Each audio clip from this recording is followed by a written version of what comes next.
Acum filmez faleza. Te vezi tu, Milie în fața ta, filmează și ea. Asta e faleza de la Salonic. Uite ce animată e pe 12 iulie. Vezi? Uite ce e aici. Apropiem de apă. Uite, aici sunt porumbi fierți. Aici e corabia care te plimbă pe mare. Vedeți? Frumos.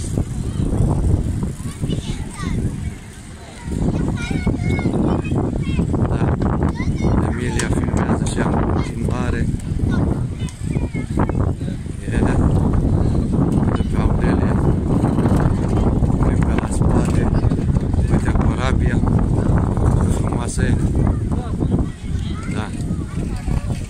Frumos. Asta e faleza din Salonic. Frumos de tot, animată, cu multă lume. Uite. Ia uite. Uite de frumos. Foarte frumos.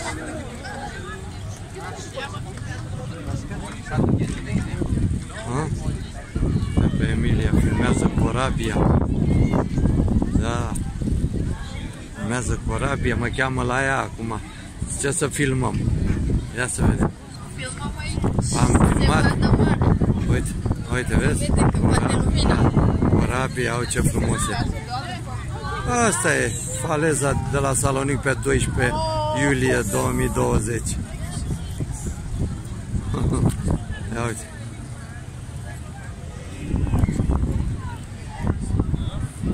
Ia uite ce animată e.